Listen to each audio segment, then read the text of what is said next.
Hello friends, मैं हूं दुष्यंत सोनी, आपका इंग्लिश ट्यूटर।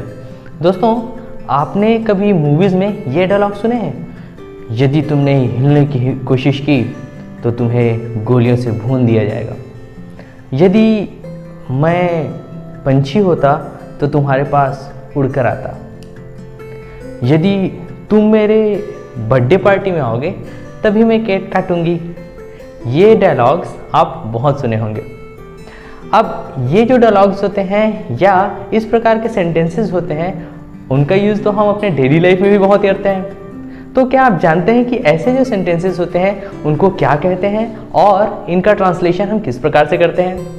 तो जी हाँ, आज की जो क्लास है उसमें हम इन्हीं प्रकार के सेंटेंसेस के बारे में पढ़ने वाले हैं।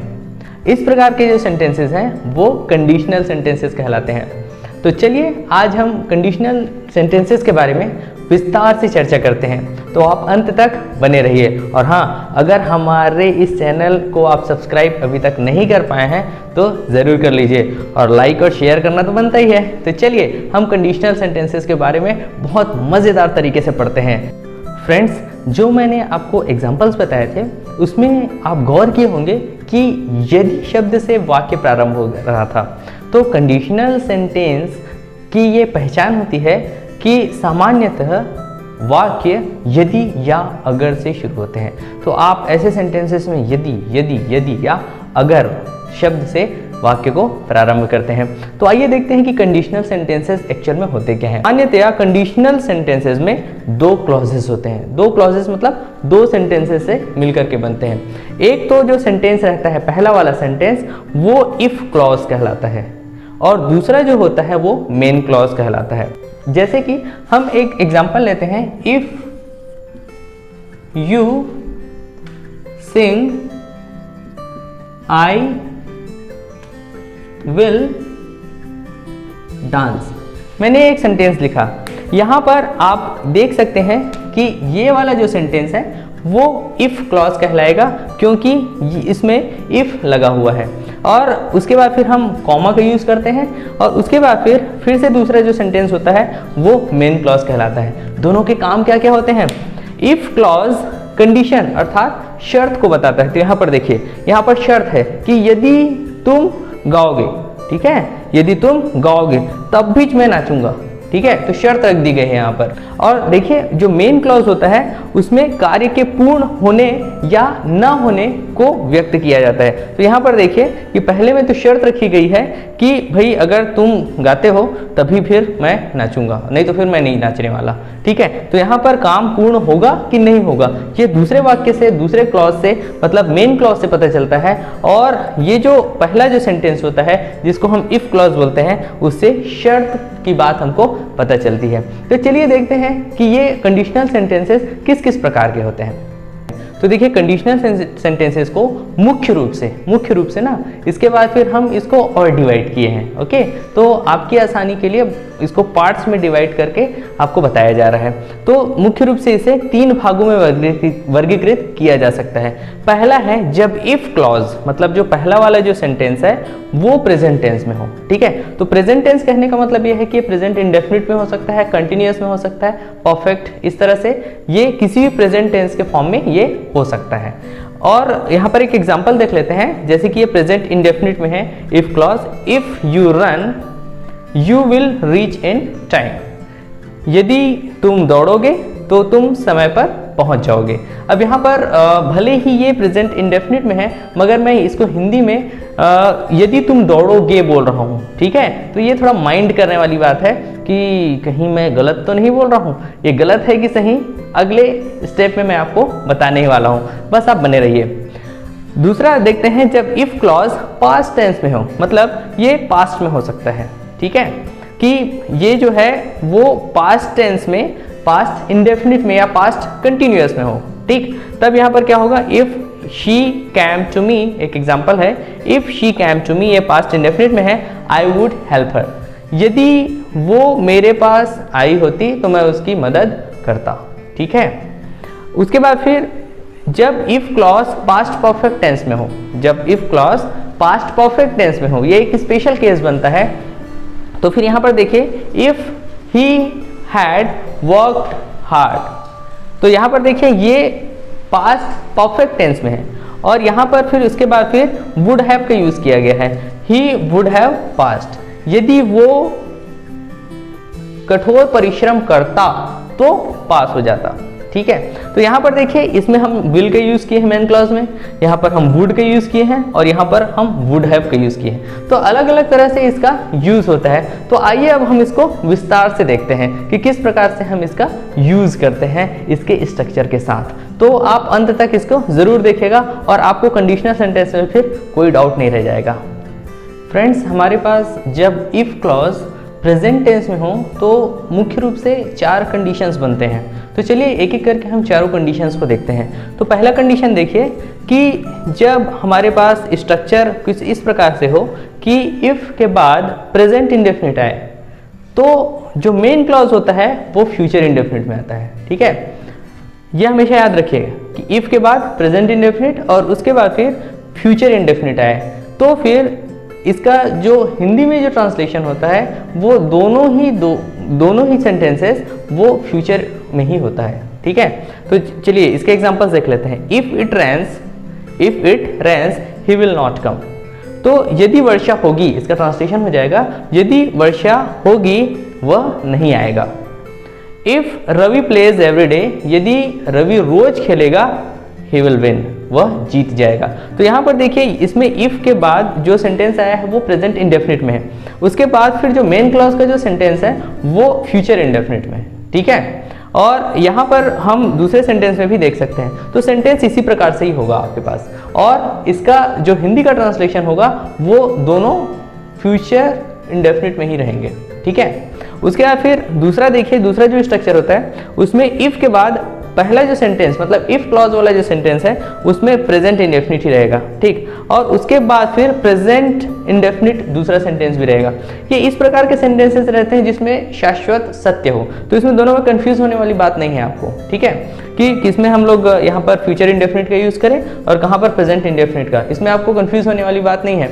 यहाँ पर जब ऐसी बातें होती हैं जो कि होता ही है, निश्चित रूप से ऐसा होता ही है, ठीक है, नेचुरल चीजें रहती हैं, तब फिर हम इसका ऐसा यूज करते हैं। जैसे कि इफ यू हीट आइस, यदि आप आइस को गर्म करते हो, यदि आप बर्फ को गर्म करते हो, it turns into water.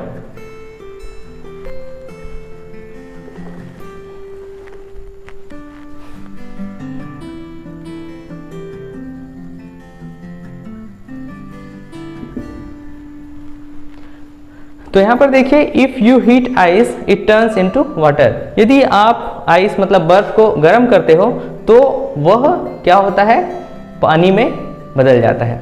If you wake up early, यदि आप जल्दी उठते हो, ये बात हमेशा कही जाती है ना, यदि आप जल्दी उठते हो तो फिर क्या होता है कि आप सक्सेस पा लेते हो, ठीक है, आप सफलता प्राप्त कर लेते हो। तो ये ऐसी चीज़ें हैं जो लगभग होता ही है और जिसके होने के चांसेस बहुत ज़्यादा रहते हैं, ठीक है, नेचुरल चीज़ें रहती हैं। तब फिर हम यहाँ पर प्रेजेंट इंडेफिनिट, उसके बाद फिर प्रेजेंट इंडेफिनिट का यूज़ करते हैं। चलिए इसका हम तीसरा केस देख लेते हैं कि किस प्रकार से तीसरा केस है। यहाँ पर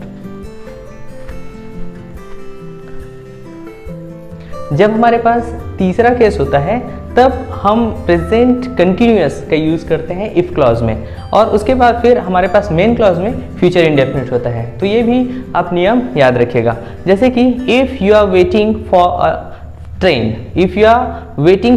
train it will come late, यदि आप ट्रेन का इंतज़ार कर रहे हैं तो वो लेट से आएगी। If Rohan is going two by a car, यदि रोहन कार खरीदने जा रहा है, I will go with him, मैं उसके साथ जाऊंगा। इसके बाद फिर जो स्ट्रक्चर होता है इसमें हमारे पास प्रेजेंट परफेक्ट का यूज़ किया जाता है इफ़ क्लॉज में, और जब ऐसा कंडीशन होता है कि इफ़ क्लॉज में प्रेजेंट परफेक्ट टेंस हो तो फिर हम मेन क्लॉज में फ्यूचर इंडेफिनिट का ही यूज़ करते हैं। तो यहाँ पर देख लीजिए if you have finished dinner, ये प्रेजेंट परफेक्ट टेंस में है, वी शैल मूव, ठीक है। यदि तुम डिनर फिनिश कर चुके हो तो हम जाएंगे। If she has written letter, यदि वह लेटर लिख चुकी है, यदि वह पत्र लिख चुकी है, आई विल सेंड इट, मैं उसे भेजूंगा। तो यहाँ पर आप थोड़ा सा कंफ्यूज हो सकते हैं, यहाँ पर वी शैल का यूज़ किया गया है, आई विल का यूज़ किया गया है, ठीक है। सिंपली हम जानते हैं कि आई और वी के साथ हम लोग शैल का यूज करते हैं, बाकी के साथ हम लोग विल का यूज करते हैं। ठीक है, आई वी के साथ शैल और बाकी के साथ विल का यूज करते हैं। यहाँ पर देखिए जो आज का प्रेजेंट ग्रामर है वो एक्सेप्ट करता है कि हम आई और वी के साथ भी अपन विल का यूज कर सकते हैं। ठीक है, ग्रामेटिकली अगर देखा जाए तो शैल का ही यूज करना चाहिए, बट मॉडर्न इंग्लिश में हम विल का भी यूज कर सकते हैं, तो कोई दिक्कत नहीं है। ठीक है, चलिए अब हम नेक्स्ट कंडीशन देखते हैं। इस प्रकार के सेंटेंसेस में दोस्तों इफ क्लॉज में इफ के बाद पास्ट इंडेफिनिट सेंटेंस होता है, उसके बाद फिर हम सब्जेक्ट, उसके बाद फिर वुड, उसके बाद फिर first form of the verb और ऑब्जेक्ट स्ट्रक्चर का यूज करते हैं। तो आप याद रखिएगा, यहाँ यदि पास्ट इंडेफिनिट हुआ तो यहाँ पर वुड का यूज करेंगे, यदि यहाँ पर प्रेजेंट इंडेफिनिट है तो हम यहाँ पर विल का यूज करते हैं। तो ये बात आप याद रखिएगा। ठीक है, अब यहाँ पर देखिए एग्जाम्पल देख लेते हैं।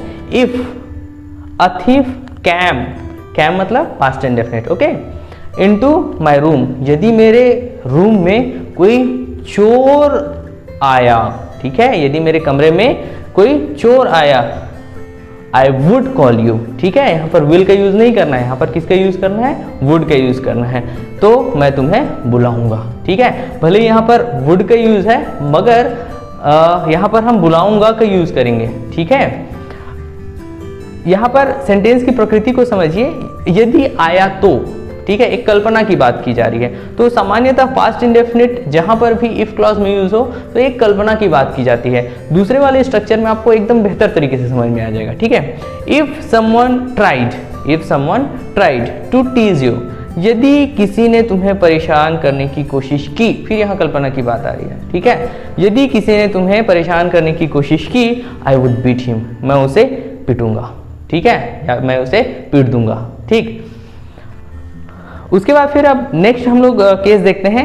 ये केस आप लोगों को थोड़ा सा अटपटा लग सकता है मगर बहुत ज़्यादा यूज़ होता है फिल्मों में। ठीक है, और जब लोग लेटर लिखा करते थे तब भी इसका बड़ा यूज़ करते थे। तो अच्छा स्ट्रक्चर है, ज़रूर आप लोग भी इंजॉय कीजिए और इसका यूज़ भी बहुत होता है। ठीक है, तो चलिए देखते हैं।